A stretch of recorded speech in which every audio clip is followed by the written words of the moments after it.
This is Kunal Patel. I'm a associate economist with the Federal Reserve Bank of Dallas. Thank you for joining the program here today. We're talking about some economics, some forecasting, and a survey, if you will. We've had you on the program before talking about just some outlook type of a scenario and just getting companies ready as they popular time into the year to get ready for the next year. So when I saw this news story come across that you guys took a survey with some operators and some other companies, we thought we'd have Kunal Patel on to talk about that, and hopefully it'll give you some information. So how are you doing today? I'm doing fantastic, Jason. Thanks so much for having me again on your having me on the show. You bet. Talk to me a little bit about the survey that was done. Kind of what was the intent? What was the findings, and who was surveyed? Perfect. So at the Dallas Fed, we have an energy survey. We survey roughly 200 upstream oil and gas firms that are headquartered in Texas, New Mexico, and Louisiana, which is the coverage region of the Dallas Fed. We have the survey to better understand business conditions and challenges that oil and gas firms face in our district, as oil and gas is a big piece or a big factor in the Texas economy. So the survey has been running since 2016. Again, 200 upstream oil and gas firms, both E&P and support services. The survey has a variety of indicators, such as employment, activity, and firms indicate whether their activity has increased, decreased, or had no change since the last quarter. And a positive index suggests expansion, a negative index suggests contraction. The key conclusion from this quarter survey is that the survey suggests conditions in the oil and gas sector deteriorated in the third quarter, with overall activity and employment declining modestly. Additionally, oilfield services firms were most affected, with a sharp drop in employment utilization and operating margins. I guess I can quickly go through three of the things I just talked about, which is activity, employment, and a little bit more on oilfield services. On the activity side, so our activity index came in slightly negative, and that suggests a contraction activity. But one thing to keep in mind for everyone in the industry is that for 2017 and 2018, we did have activity levels increasing. So a contraction activity means that activity is currently at a high level, but it's slowing down a bit. And a lot of the lower activity looks to be driven by a contraction in equipment utilization for services firms. So you've heard about less rigs out in the field, less frac spreads. This may be what's showing up in the survey. For employment, so employment came in negative for a second quarter in a row. That suggests a contraction or a reduction in employment. Hours came in flat, so similar hours to the previous quarter, and wages and benefits continue to come in positive, but the growth rate has definitely decelerated. You've heard a lot about layoffs over the last couple of months.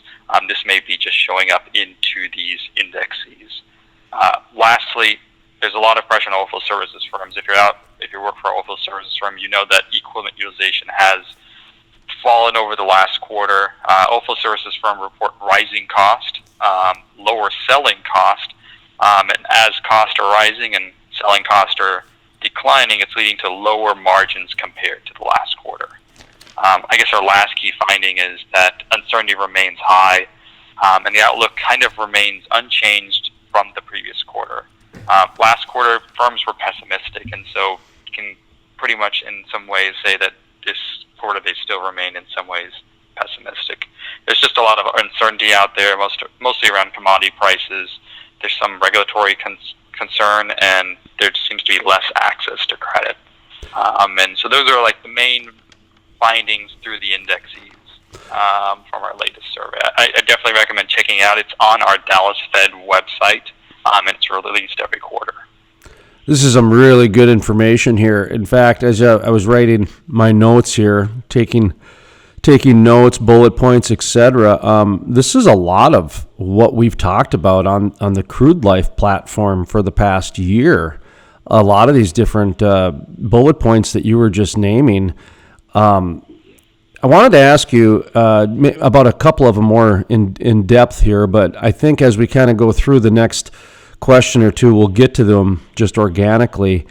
The Permian, I've read reports that, over the next 20, 30 years, 70% of the drilling activity is going to come out of the Permian. You've got all these other shale plays, but the majority of it is going to come out of the Permian. Whether the 70% number is true or not, that's irrelevant. That's a really high number to just say that the Permian is a very important shale play for the energy activity right now in today's world. So did you guys isolate the Permian? Was there anything that stood out with the Permian, that sort of thing? I'm just wondering if I can get some comments on the Permian because it's such a large play and so many people rely on it for their income.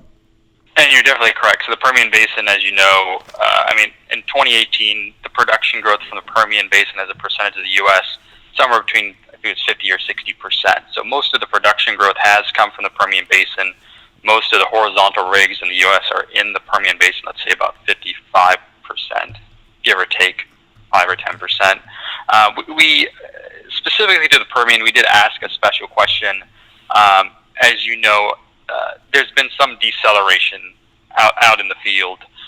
And we were trying to figure out, what is the main constraint limiting near-term growth and activity. And we also asked operators and support services firms to say the top area in which they were active. So we were able to disaggregate the results. Across all regions, the reasons for the slower activity this year is that their primary reason was 42% said current oil and natural gas prices are too low, followed by limited access to capital and credit and investor pressure to generate free cash flow. Now, when you disaggregate the results in the Permian and outside the Permian, what you'll find is that outside the Permian, the low oil and natural gas price, along with the limited access to capital and credit, is more of a principal concern. But once you go into the Permian, again, low oil and natural gas prices are a concern, but investor pressure to generate free cash flow is more of a concern than limited access to capital and credit. So that kind of suggests that is kind of the more of the focal point for the Permian Basin, really getting to the point where they're able to generate more free cash flow to make investors happy. How about natural gas? That is such a very much of a wild. I remember Tony Clark, the former head of FERC, he called it the wild card 3-4 years ago. And as I watched the evolution of natural gas and I see the demands out there in Mexico and international interests, did you guys cover natural gas? Did even renewables bleed into the survey? Talk to me a little bit about the natural gas side of things and then whether there was anything on the renewable side. So for natural gas specifically, some of the key things for natural gas. So going back on the previous question around what's limiting your near-term growth, the fourth picked reason in the Permian Basin was actually lack of natural gas pipeline capacity. And you've probably heard numerous reports of, again, Waha prices trading around $0 per MMBtu during the summer, going all the way down to negative $3 or $4. Now it's back up a little bit because there's a new Kinder Morgan pipeline. But definitely, the lack of capacity has it's been one of the hindrance to growth in the Permian. We do ask survey respondents what they think year-end prices will be for natural gas, and their expectations are actually a little bit lower than what the price was when we ran the survey. So for year-end, survey participants think that natural gas prices will be $2.54 per MMBtu at year-end 2019. This compares to $2.67 during the survey period. So it keeps staying between this $2 and $3 range, which we've seen over the past 3 to 5 years. Regarding renewables, there are some comments. So we allow our survey respondents to let us know a little bit more about the business conditions that they're facing. If they allow us to publish it, we publish it on our Dallas Fed website. There are some comments around renewables. It's definitely worth taking a look, making your own interpretation. There is always this battle, as you know, between oil and gas and renewables. Where should the money be going? What should be the focal point?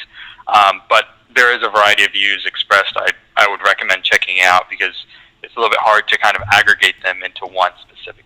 Well, I think one question to maybe ask is that there was not a question about renewables, but there was comments made. You have just a place that people can put comments, that sort of thing. So you guys didn't specifically ask about the renewables, but there was enough comments about renewables to warrant discussion.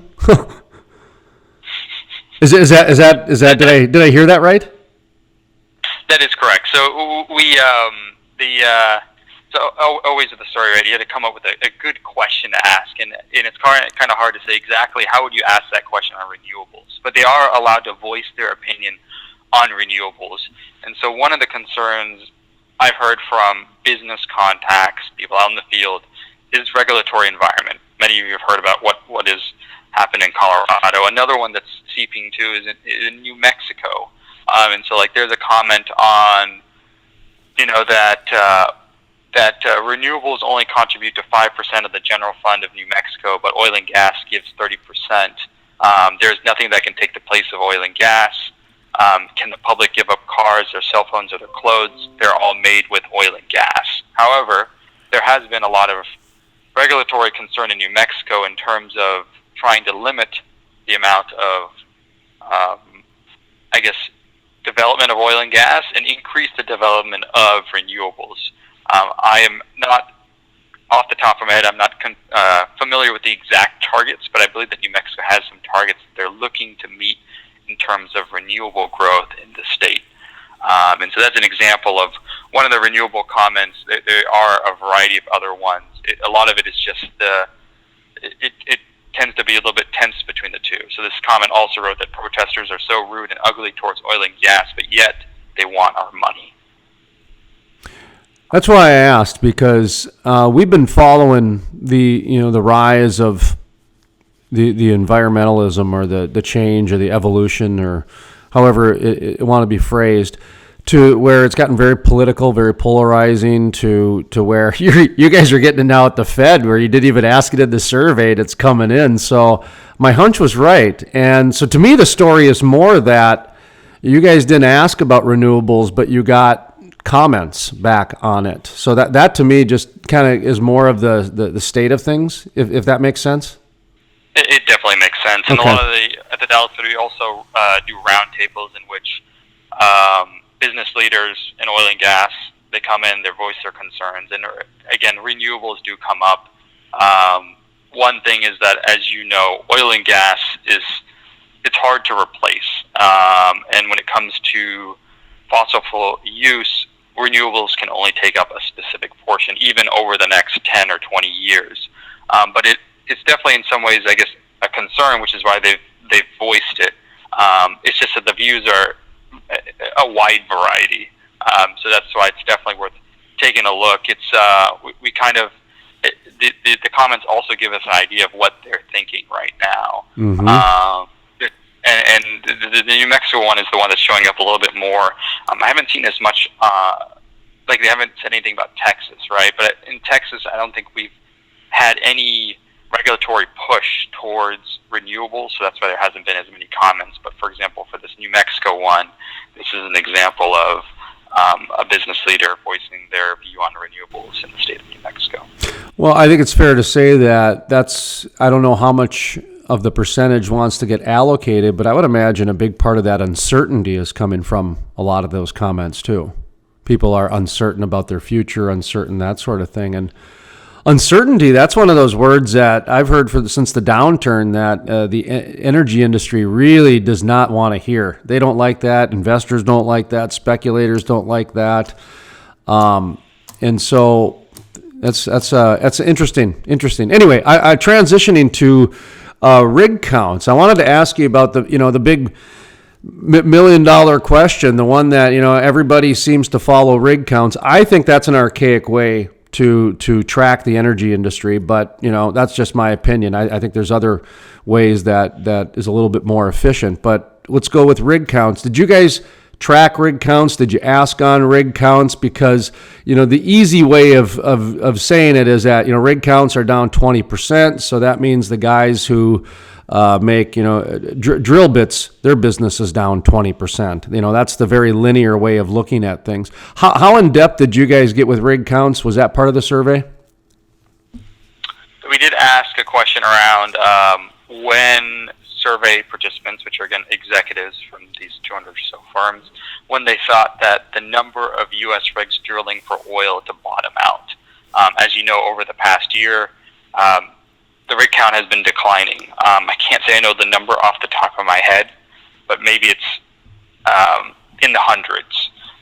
And so we asked participants, when do you think rig counts will eventually bottom out? Only 2% say that currently it's bottomed out. The most big answer was actually fourth quarter 2019 at 28%. But that leaves a lot of participants picking dates in 2020 and 2021. For first quarter 2020, 23% said first quarter 2020, followed by 20% in second quarter 2020, and the remainder, 26%, said any dates after that. So there is a lot of uncertainty on when will the shedding of rigs actually stop. Now, you are correct that the number of rigs is not completely indicative of the number of wells drilled and completed, because operators have become more and more efficient. So one rig today versus one rig 5 years ago, we likely are drilling the well significantly faster. We're drilling a longer lateral. This can have implications on consumables such as frac sand, drill pipe, so on and so forth. But this does have implications, I believe, on oilfield services specifically, right? If you continue to shed rig counts, it makes the margin environment more challenging. And I think there's just a lot of uncertainty out there on when the rig counts will drop. While most participants did pick Q4 2019, it was only 28%. So it could be sometime in 2020 when we finally see a drop, or bottoming out, sorry. I guess what was a little bit more surprising was we did ask for year-end price expectations for WTI. And this survey was conducted in a period that was, some participants reported before the attack in Saudi Arabia, and some reported after. But the average expectation for year-end was $57. And so it could be that some of the uncertainty, again, could be price-related. It could be credit-related. It could be an investor push for more free cash flow. But it could also just be, what will happen to activity in the future. I think oil and gas firms really like a stable environment so they can make longer-term decisions. The challenge today is that there's just a lot of uncertainty out there. Second to last question has to do with innovation, and then I'll let you kind of go with your own and wrap up as we conclude here. But innovation has to do with innovation. I don't know if your survey talked about innovation or if anybody brought back innovation.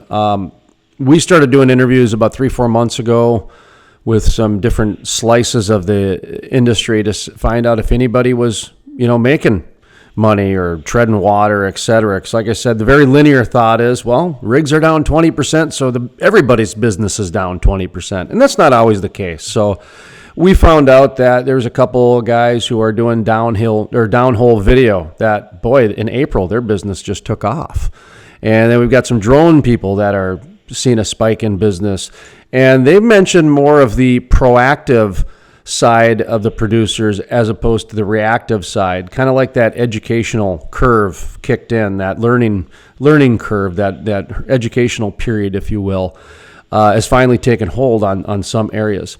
Did your survey get into innovation? Did it get into any of those just things that I just talked about there?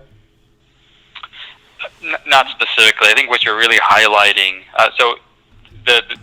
for your specific question, we did not specifically have a special question or a comment around that. I think what you're really highlighting is the focus on cost, especially on the E&P side. Firms are really looking to control their costs. Many of these businesses that are innovative are helping with controlling cost for firms.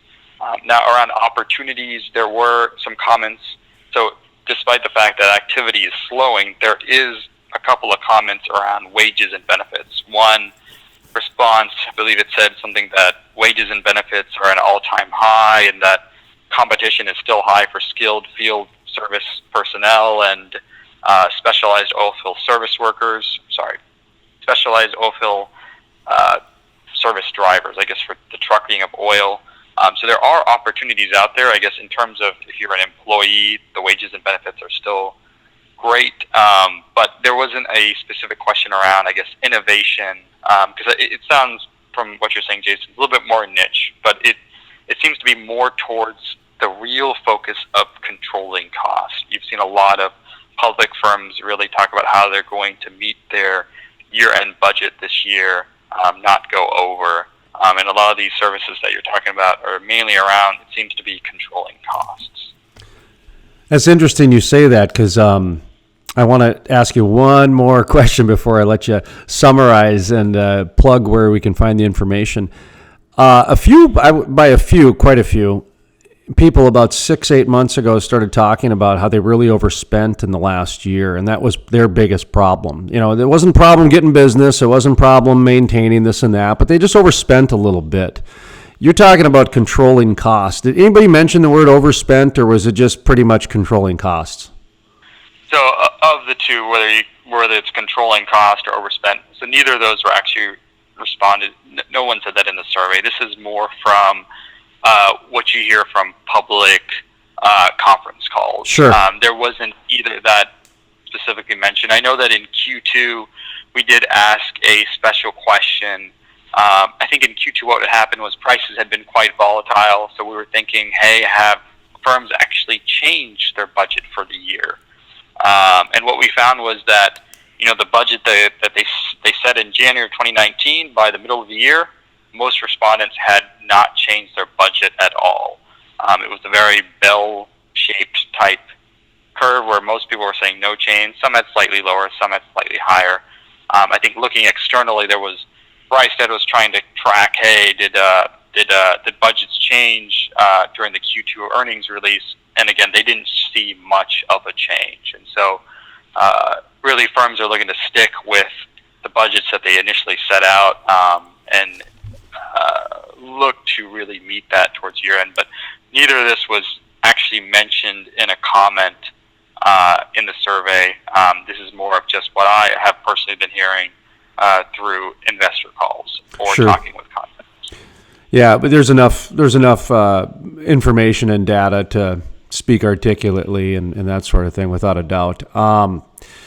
Which you have, and I appreciate this very much. So where can people get this? And the study, once again, is this an annual thing, or is this something special you guys did this year? Talk to me a little bit as we kind of summarize out here with the interview. Perfect. So if the survey is available on our Dallas Fed website. It's Dallas, DALASFED.org. The survey is published every quarter at the end of each quarter, so it's 4 times a year.